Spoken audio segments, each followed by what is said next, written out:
Thanks for the invitation. I'm glad that the event is taking place now, and I would have liked to come to Groningen, which I'm sure is pronounced differently, last year already, and I'm glad it's finally taking place, at least virtually now. And yeah, thanks again for the invitation. And I'm going to talk, as you said already, about the humanities and what openness can mean in different contexts, and going to different understandings of openness and some problem fields potentially of open access. And before starting with this actual content, I'd like to share a small anecdote that is on Sunday evening. I sat in the movies and I watched the new James Bond movie. Some of you may have seen it already. It's very entertaining, it's very long also, very dramatic, a bit sad also, and throughout the movie you get the feeling that James Bond is really equipped with good technology, so to say. And it's actually interesting in the wider sense, because this specific James Bond movie is actually about the idea that the good guys develop some kind of technology and they can use it for good purposes, so it's positioned as a good technology, and they have to realize, well, somehow the villain gets his hands on the technology and then it's not neutral technology anymore, it's some kind of bad technology suddenly. So they have to realize there's no kind of neutral technology out there. But also, right through to the end of the James Bond movie, you kind of get this, or I got this epiphany, that there's something odd about James Bond, that he doesn't just have the right or good technology, he has the right problems for the technology he is equipped with. And that's actually, besides all the gravity and death-defying action that is going on in the movie, and that's the actual astonishing semantics under there, that he has really the right problems for the technology he's equipped with. And that then reminded me of the research, of my research, and of what many scholars actually tell me about openness, because openness is often positioned as this kind of technology that provides solutions to some of the problems that we may have. And it gets you thinking then, do we really have the right problems for this technology that is put out there? Because the scholars say, well, sure, you have great technology, but it's really not solving my problems. So on the one hand, it shows that humanities scholars really are no James Bonds, but on the other hand, it also shows that, or it can teach us maybe, that potentially we have a bit of a wrong perspective on openness sometimes, where we say that it's some kind of technology that solves some problems that we may not have in this sense. So looking at scholarly communication, we could say, as some people do, that the problem of open access is that closed access is actually not our problem. I mean, that's a bit provocative to put it like this, but we can look at it more closely and say, well, we have this accessibility problem only because open access is put forward as a solution.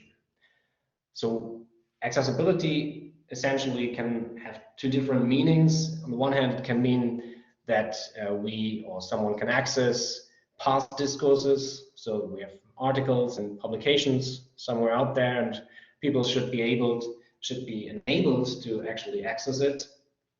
And we can have access to discourse in the making. So scholarly discourse of the future, or as it is ongoing, and everybody should be able to participate in making this discourse, so in contributing to it. So there's on one hand, there's kind of rather closed access, and then we have a more broader understanding of accessibility.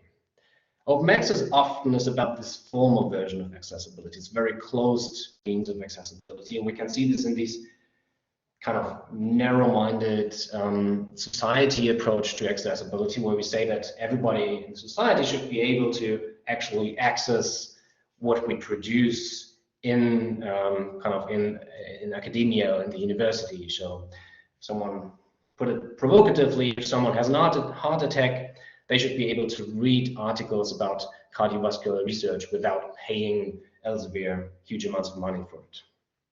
In a more global context, though, we can see that this closed accessibility is not actually solving something or solving this particular solution, solving this particular problem of openness, because in the global context, this would mean that everybody in the world is actually allowed to contribute to the global production of knowledge. But the global production of knowledge, more often than not, is rather a kind of Western discourse that is kind of guided throughout the world, or is kind of put out into the world, and it's not kind of an inclusiveness in the global context. So there, open access really is not solving this kind of equity or diversity problem that is often it's supposed to be this way. On the one other hand, we can look at open access, and for sure we see that it is kind of a means of efficiency. So colleagues don't have to actually can access easily their colleagues' publications. They don't have to go to SciHub. They don't have to actually advise on librarians to pay for this or that. They don't have to ask their rich friends at Harvard to send them their articles because their institutions can't subscribe to them. So this is all good in this kind of narrow sense. But in the wider sense of openness, open access is really not this kind of solution. Or put differently, we don't have this particular problem that open access may be able to solve. And for this kind of means of efficiency, we also see that open access is quite expensive for this kind of narrow sense, because especially what we see in Europe and North America with this very expensive so-called transformative deals, we see that open access has rather shifted paywalls from one end to the other rather than erase them, or it didn't put kind of scholarly communication in this community-led infrastructures. It rather, put up new paywalls on a different end of communication. So this can't be it. This can't be the real means of openness. It's kind of a mismatch of technology and problem that we see there. And we can also look then more closely at more concrete problems of openness that still exist. I mean, the discourse or the debate on openness is always a bit further than the actual problems on the ground of the university, so to say. Talking to scholars, we often see that even after 10 or 20 years, all the different colors are not yet understood, or when we get to policies, even experts on open access often don't like to talk about policies because they are so many different versions, and publishers or funders come up with different means or different things that people are allowed to do or not allowed to do, and gets very muddled. And as a scholar who's usually concerned with quite different things, you often don't get to the actual grounds of what you're allowed to do or what you're supposed to do when you're funded by this or that funder, or when you publish with this or that publisher. And we have to add to this kind of difficult emails that many scholars get by May or June, which claim that the institutional funding for open access is already used up. So if you want to publish open access, you better do so at the beginning of the year rather than at the end of the year. And in addition to this, we who favor openness often have this kind of moral argument on our side, or we put that forward to scholars. So it's kind of a normative better publication is the open publication. And this may normatively be true, but for scholars it's often quite difficult to handle, because sure, it gets more citation, more visibility, and makes the work somehow better. But on the other hand, we can't say just because a scholar doesn't publish openly, it may not be that he does harm to scholarship or to society. I mean, it's often a gray zone between the two, but it's a difficult argument for many scholars, especially because we say that the better the work, or some people say the better the work, the more likely you get open access funding. And that's a very difficult argument, because for many scholars who don't get open access funding, it means the other way around, that if you don't have funding, your work must be somehow bad. So this is not actually driving or enforcing the solidarity that we'd like to see, or these kinds of ethics of care that is put out there or that is disputed. where people say, well, we need to have this kind of ethics of care. Oh, I'm just seeing a message about that. Nothing. If you have a message or something, you should just also raise your hand. I don't see actually anyone because the cameras are shut off. But yeah. Anyway, I was at these ethics of care, which I say are well-intentioned, and this kind of solidarity. It's a good approach, but it's maybe a bit too narrowly focused on certain kinds of openness or on certain solutions of openness. Because in the end, scholars then approach me in my research and say, well, yeah, the solidarity is also good, but the problem is that individuality is decisive for a career. So how should this solidarity be enforced if your individuality is decisive for your career? And even humanities scholars say that they are even content-wise in this kind of destruction mode of arguing. So they try to find this one weak spot in an argument and try to destroy it, because positioning yourself as a scholar means being able to put your arguments forward and not to have this positive reading. So they say that even content-wise, this kind of solidarity or solidarity idea is diminished. So how should it be put forward in terms of publishing, where there are financial resources involved, and where there are financial resources involved, usually there's less and less of solidarity out there. And then in addition, already touched on this, kind of the problems of equity and diversity that openness is supposed to solve. It's a bit problematic in the sense that you think that openness is kind of a systemic problem. So if open access gets a bit more equal or a bit more diverse, then we still have the systemic problem of equity and diversity. And turning to James Bond here would mean that I'm sure James Bond doesn't have any diversity problem, but it would mean that he would have a specific technology for this very specific problem, and he wouldn't just use any kind of technology that is at hand just to solve any kind of problem. So in the end, openness is no end in itself. It is rather kind of self-referential, a bit closer to excellence, whether we want it or not. But openness or excellence, they could put in some kind of discourse, and you can just put it in a debate and say, well, here's excellence and openness, and all sounds good for research management. But in the end, these terms are self-referential and not meaningful to scholars on the ground. So we have to ask ourselves whether we have the right problem for openness here to solve, because openness needs to be contextualized and need to put in perspective of what it can mean for scholarship and for the actual scholars who are supposed to use it.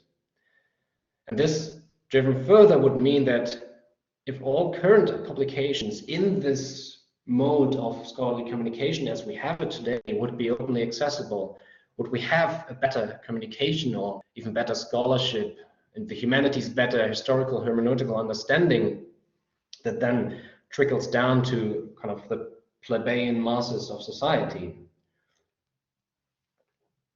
I suppose we may not have this kind of goal or target, but rather we have a bit of a more fundamental problem in scholarly communication. So looking at publishing with this lens of openness would mean that we look at publishing with this exclusive end of communication rather than looking at communication itself. And this is kind of the research or emphasis of my research, where we should not look at a problem with a specific solution, but rather try to look at the problem more fundamentally and say, well, the system or the culture we are working with can always also be different. So it's not just that we put a solution forward and try to use this as a hammer for everything we now get, but to really get to the actual problem, try to see what's actually going on the grounds of it, there where we like to solve something, or we put a solution forward. So the problem then often gets bigger and bigger, but that should distract us from looking at it, actually. It's like a bit like this street metaphor where someone constructs a new street alongside an old street and nobody uses it, and people go out and then ask people who are supposed to use it, why do you use the old street, not the new street, and have all sorts of problems and all sorts of excuses for not using the newsfeed, and then they are given money to use a newsfeed just because the newsfeed is supposed to be used. And the actual question we might ask them is, well, why do we have streets in the first place? So what's the purpose from going from A to B, and why are people supposed to travel the distance at all? In terms of scholarly communication, this would mean the question, why are we publishing, and not just why are we publishing openly or closed? So what is the purpose of putting out there all the publications in various different forms and formats? And it's a switch of category in scholarly communication to scholarly publishing, actually, because what we see is publishing, more often than not, is actually just publishing and not so much communication. So there are different various motives or reasons to publish. They're especially focusing on fulfilling demands or requirements that are external to communication, and they're not driven intrinsically by the means of communication. That doesn't mean that there isn't anything communicated, but it often means that the communication is actually shaped by something else external or outside of the means to communicate. It sometimes sounds like a truism, but we have to be aware of this at scholarly communication, because publishing seems a bit to be parasitic on that which is the way scholars are about to communicate. So many scholars publish for their careers because competition demands them to put forward lists of formal publications rather than claiming I've done this or that. Distribution of funds or grants often asks scholars when they apply for this or that they should attach a list of publications, 10, 20 publications, rather than saying, well, I've really dealt with this problem for 5 years and I've thought about this, and here are references of colleagues who can put evidence forward for this. No, it always needs to be formal publications. For research assessments, often it's the same. They ask for lists of publications that can be assessed and peer-reviewed in the second instance. So there are lots of requirements of archiving, especially this is the German problem that we have here, where lots of funding of events, small conferences, small get-togethers in a scholarship or in a scholarly project demand scholars to then publish a collected edition about this event. So nobody wants to read it, and nobody actually assumes that this will be read. It's just for fulfilling the requirements, and nobody uses kind of a repository or an archive for this. They go to, I don't know, Brill or De Gruyter to publish this then. So this is kind of what publishing means. It's fulfillment of requirements rather than really aiming to contributing something to discourses. So when we think about openness, we could step back and look at the whole purpose of publishing and say, well, can we do something with openness in this more holistic sense of communication, of that which discourse in the humanities is especially supposed to be? It's a good example here is also the kind of the rush to publication with PhD theses, that many young scholars are driven to really publish their PhD thesis as they put forward to examination boards. And they're purposeful for the examination board. They may not be that purposeful for the discourse. And then many scholars claim, well, there are so many PhD theses out there and they don't really contribute something because they were purposeful for the examination. That doesn't mean that there can't be good PhD theses, but it means that often it makes sense to work 2, 3, 4 years on the PhD thesis to actually turn it into a meaningful monograph. And these are kind of historical practices that we still do today. That means that we fulfill formal requirements rather than looking at how can we really contribute something to discourse.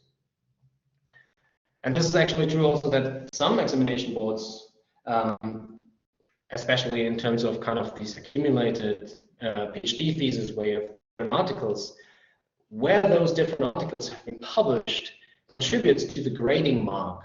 So it's really that examination boards outsource their own judgment to the kind of publications. Of the granting of the PhD is about skills of publishing and not so much about skills of doing the scholarship, because then the examiners trust this kind of blind review process, and they don't even know who judged about the PhD or about the publications, but they still contribute or let this contribute to the grading mark.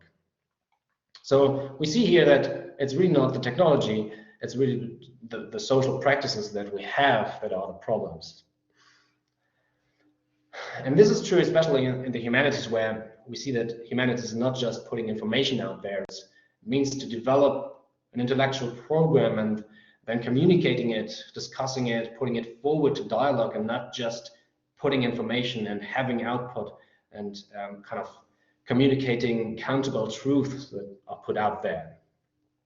Looking at this project problem often is not, it makes the problem bigger and bigger, as I already said, but publishers don't want to hear about it, especially because publishers make good money on this. Policymakers and research managers, though, they do also not want to hear about it, because the formal publications are a very efficient means of dealing with scholars. You don't have to deal with the actual underlying complexity of the text. You just have to look at the formal list of publications, and you can count them, you can measure them, you can look at citations, and you can look at the publishers where it is being published.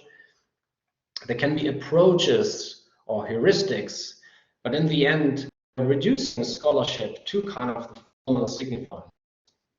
And especially for librarians and scholars, they often do want to hear about it because they complain of these very problems that are there. So we maintain this in this sense and look at the whole of scholarly communication in this more holistic sense of openness.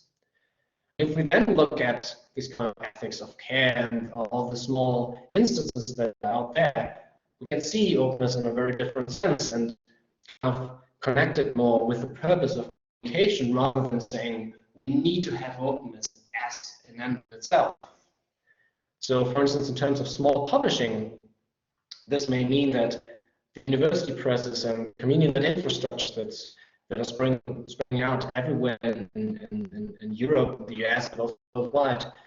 There are great initiatives and scholarly initiatives, and they put forward this kind of, they enable this kind of bibliodiversity that we'd like to have in the humanities. But the problem often is that it can't just be new and open. This is no scholarly meaningful argument. So no scholars are driven to publish with them just because it's open. Because they say, well, it's great to have it. My master's students can publish their MA thesis there. I won't publish mine there because there is no community around this kind of university press or community-led infrastructure.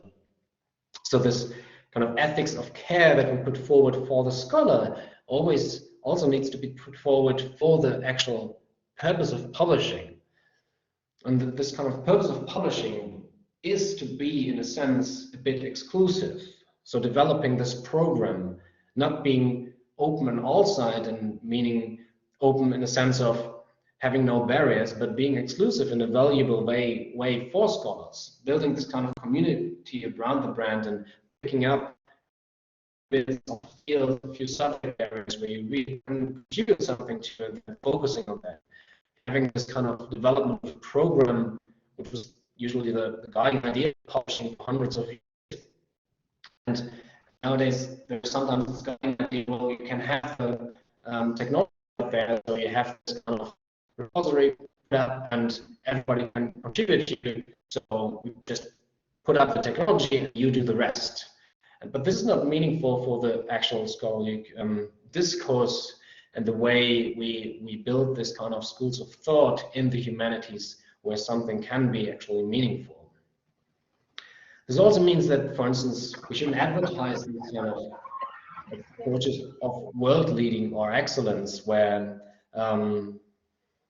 these are kind of the empty shibboleth of some of the discourse that we see, but they are also not meaningful. So you can't advertise in a university, small universities press with saying that it is excellent or publish excellent stuff, because what does it mean? So it rather means that you pick out some things and say, well, we really don't stand for this. You don't have to stand for everything and for this all-encompassing excellence. You can say, well, we do quality work in this area and really focus on this, so we produce something meaningful in this very area.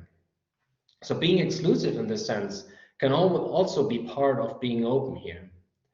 Same is true for this kind of strong library stuff, where you would need this strong library staff because scholars usually are not knowledgeable about scholarly communication. So if we want to have this kind of revolution or reform, whatever you call it, you need to have people who are knowledgeable about this. And actually the people who really are in the right angle there are the librarians often, because they can guide scholars. They rebel against some things that take place out there. So openness, being strong here, should mean not being strong, but being strong on the sides of scholarship. Always we go. Makes sense actually here. So example here is Netherlands, Germany, or UK know about this a lot. They talk about this a lot. Netherlands often bemoan these large deals, but feel too small to do something about this because they say, well, we're just one small library. What can we do about this? Well, there are many networks where librarians can act together and then also rebel against this. And also in the day-to-day work, when scholars approach them and say, well, where are these deal journals where I can publish in freely, and or can you top up my Nature APC so that I can publish there openly? These kind of questions actually don't make sense in this way that we could see openness in a broader sense, and not just in a way we can enable more APC, more gold open access because it's a formal requirement of the transformative deals. So we should evaluate the deals and say, well, this doesn't make sense, so we rebel against it and rebel against the large institutions who have established them. So being a leader in this sense and not a follower, and enabling this bottom-up, which requires people who are involved, who are actually knowledgeable in this sense. Because, yeah, scholars focus on very different things and not on scholarly communication. They often don't know about what potential there also is and what potential there is in terms of a real transformation of scholarly communication, not just a transformation in the way of enabling more open access.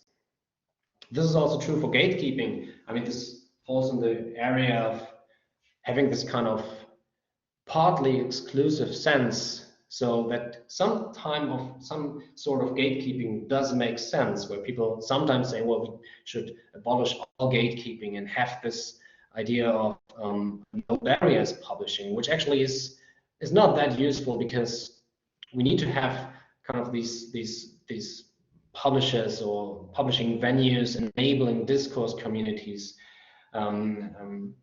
allowing scholars to be gathered around a certain venue, which doesn't mean that we have this kind of hierarchy of venues, but we have qualitative differentiation of venues and say, well, this focuses on that and this focuses on that. And when I approach a venue, I already know what I get, which is a useful thing for many scholars, because it allows them to actually claim that they can do something useful. They find useful books and articles in there.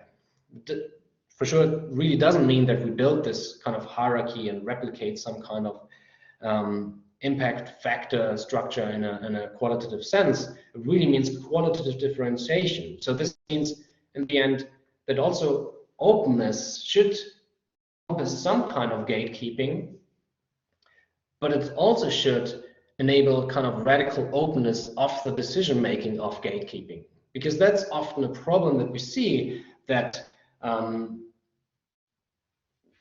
gatekeeping is used just in a way, especially in terms of peer review, it is used in a way to just legitimize the work of networks. So they can say, well, we would like to publish this and that here, so they put forward, this is peer reviewed, so this can be rejected, and nobody knows what's actually going on there because the reviews are not out there. Nobody knows about the ideas that are rejected or they're accepted, actually. So the sense of the humanities discourses where any kind of argument needs to be justified, or any kind of argument can be made, but it needs to be justified. This should also be true for the rejection or acceptance of decisions in journals or in venues, where people should say, well, I justify this decision by this or that, and I can't just say, well, we don't accept this, and we put the label of peer review on it to legitimize this rejection.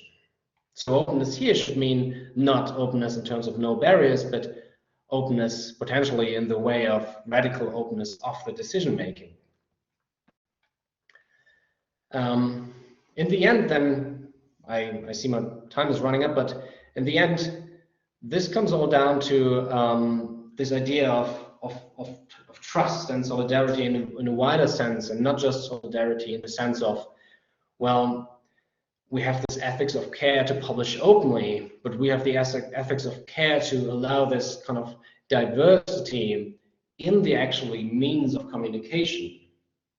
So all formations come together here, where we need to have this concerted effort and constantly re-evaluate why we do what we do, and re-evaluating the kind of sense of community, the sense, underlying senses of complexity or variety in scholarly communication that should be in there, and that shouldn't be reduced to the least possible unit just to have more comparability and equivalence in discourse. So it needs to be okay to not produce output in the humanities. I mean, many scholars often claim that you have to justify what you're doing by putting output out there, but if the output doesn't contribute to actual discourses, why shouldn't we use other sources like repositories or preprint, in terms of the German collected editions, to just justify this, but not go to the publishers and make a book out of it that nobody actually wants to read? So there are technological means to archive something that we could use. So in this sense of being allowed to not produce output, we should have this guiding principle, or the underlying question there, that when we ask ourselves, is the production of output really helping the humanities? Where the humanities are this kind of historical hermeneutical understanding, which in the end is a competence rather than some truth that we can just put out there in terms of information. And we might follow that historical hermeneutical understanding is kind of the basis of rational discourse, which then is the basis of well-functioning society. We would say that this kind of historical hermeneutical understanding trickles down to society in manifold ways. And the text that we publish should be representing this competence of understanding. So it shouldn't represent the humanities as an information production machine where we can just count truth put out there, but rather represent this competence. So scholarly communication in the end has this competence. Openness may start there.